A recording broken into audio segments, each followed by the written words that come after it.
Hello and welcome to Lord Lukan. In today's episode, we're looking at the next part of Life After Lockup, episode, I don't know, something or other, and there will be more things exposed at the Flash's convention. We do a deep dive on MOKA. Oh, I've been looking forward to this one. Justine pulls some faces, and Dirty D's in it too, but you know, he's getting really annoying, and I'm starting to not really care very much. Thank you to everyone that joined us for the live stream on Monday. It was great to see you all and hear what you have to say. Don't forget, you can join the illustrious members of the channel and become a lord or lady of the manor for just 99p a month and get exclusive access to the members only content. Right then, off we off. And it's over to Dirty D in Ohio, and he's told Big Ma, we love you Big Ma, that he plans to ask Motel Monique to marry. Yeah, nothing says yes quite like a massive pause. What? Commitment? No one said anything about that. I'm just gonna go and ask her to marry me. You know, maybe get a spin-off series from Life After Lockup to Life Now You Done F***ed Up. She love me, I love her. Yeah, that's still not a yes, I'm going to be committed, is it? And love just isn't enough sometimes. You need more than that to make a marriage work. This is a lifetime journey. It's not just for a day's show. Yes, Big Ma, yes. Why doesn't Dirty D listen to her? She clearly has wisdom that she's prepared to share, but I don't think there's any grey matter in her head of his, and the information is a direct line from one ear to the other. And now he's taking her money. Dirty D is a bit of a leech, really. Lives at Big Ma's house, probably pays minimal bills, if any. Monique buys him all his clothes and fake jewellery. And what does he do? He's not even making the effort to be a wannabe rapper. So off he goes to the airport. Let's go, let's go. Blimey, Snoop Dogg's let himself go a bit. Bro, I got these flowers from Monique. Good looking, man. Wow, are those big flowers or just a little man? I'm going for little man. Did Dirty D actually do anything from himself? You know, aside from the lying? When the last time you talked to your PO? Yesterday. Stop it, Dirty D. We all know you can't say 3 words without some bull poop leaking out. Derek, Yeah. I've been waiting for your call. See, now Uncle Al has his suspicions confirmed. But hey, I'm sure it's all fine. You can't travel. Ah, serves you right, Dirty D, you stupid. Anywho, I feel the need to clean my ears out after listening to his rubbish. So let's go see Amber and Company. Am's gonna invest in a pub and Poppy moves in with a friend. But no one really cares, so let's go and laugh at Millz and Juju. Because they've just arrived in... So this is cute. Oh look, it's the Hilton Garden Inn. A bargain at $131. This is about to be amazing. Yes indeedy, Juju. It sure is. And I've got a pocket full of tea just waiting to be spilled. I'm kind of nervous. I do love a good tint shop. This one is the Got Tint place on the Decatur Boulevard.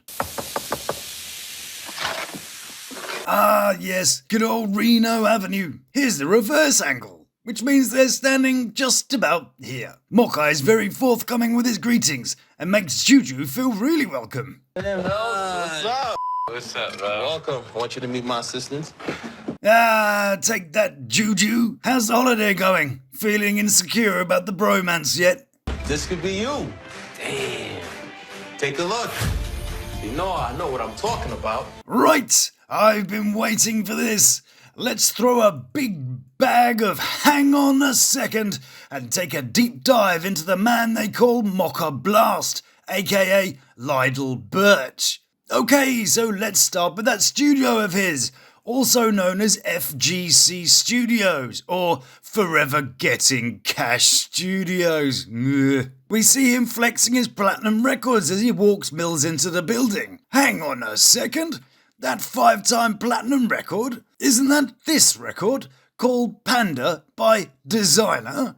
Wow, he must have worked really hard on that. Hang on a second.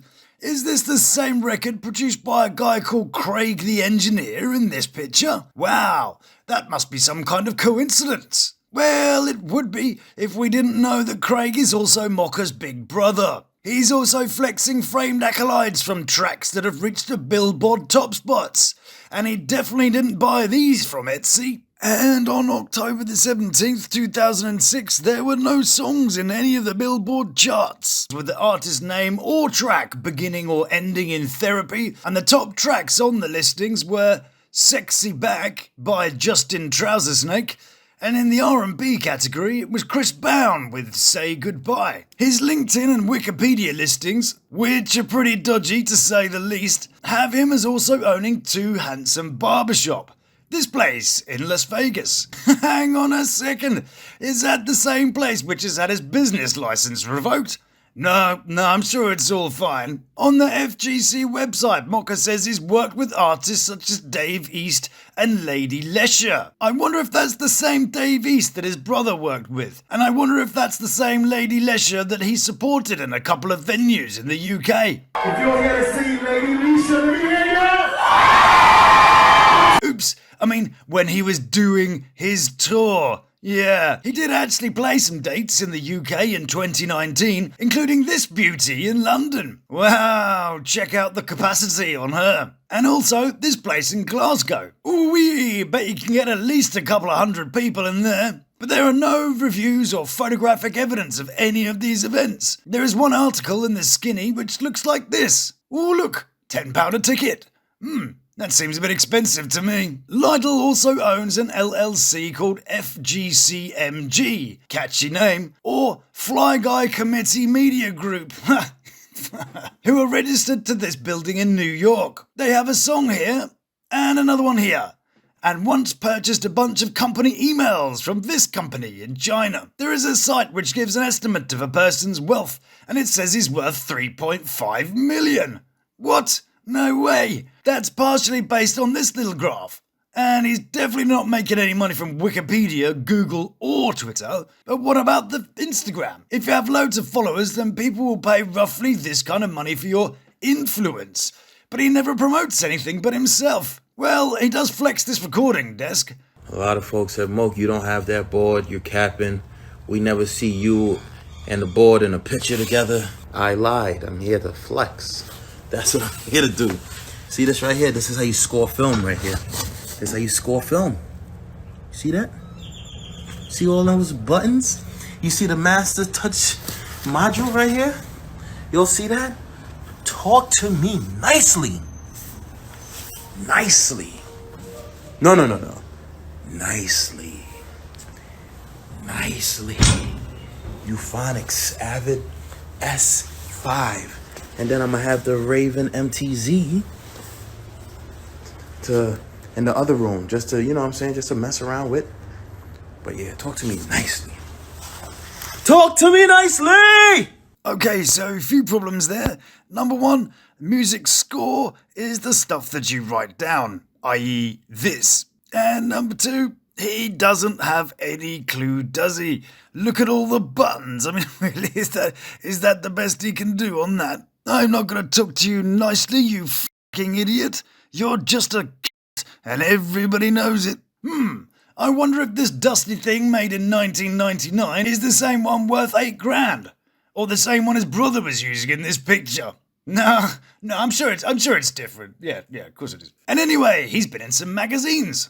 Hang on a second. So, in this edition of Mr. Dreams, he references his business partner called Dream Kairis. I wonder if that's the same Dream Kairis who is the editor-in-chief of the magazine. Oh, I mean, they wouldn't make a digital magazine just to promote themselves, would they? Oh, look.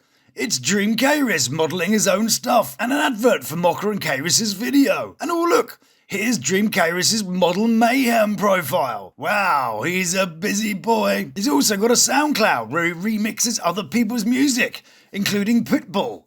I wonder if he'll be making an appearance again later on. Moka also did a magazine called Neptune. Hang on a second. Neptune, isn't that Dream Kairis' real name?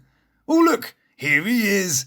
Chris D. Neptune, a crypto guy and investor in a game called Star Atlas, which is centered around the world of dodgy NFTs. I bet that's not a total scam. Hang on a second. I happen to have heard someone talking about those recently, but it's all fine. Neptune even had his own one-man company called Agents Nouveau, who did design and stuff. So I'm sure he's not the same Neptune that made MOKA's website, or the guy that made the other publication that MOKA was in, Entrepreneur Mindset. Hang on a second. Marketed and designed by Agence Nouveau, Editor-in-Chief, CDN, Chris D. Neptune? That's just a coincidence. But hey, MOKA's probably earning loads of money from his music. Well, he must have made at least 186 from his Spotify in the last 3 months, and around 200 a month from his YouTube over the last 6 months. Ooh, look, he's got Vivo in his name. That must mean he's part of that big distributor who plays artists such as Taylor Swift and Justin Bieber. Nope. But, Lord Lukan, I hear you say, he's promoting other artists, like this person, Kayla Sage. Yeah, he's trying really hard with that. So, let's do a little recap. MOKA Millz is a wannabe rapper who uses his brother's achievements to support his own fantasy life. And he and his BFF make virtual magazines to bolster their own fake personas in order to seem legit. And are milking idiots with scam NFTs. And of course he does want to be the next sex symbol of hip-hop. Well, yeah, good luck with that. Anyway, Tragic Mike and Juju have a little tour.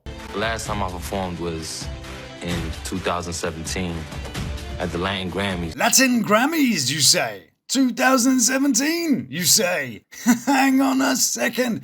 Do you think he's mistaken himself for French Montana? Easy mistake to make.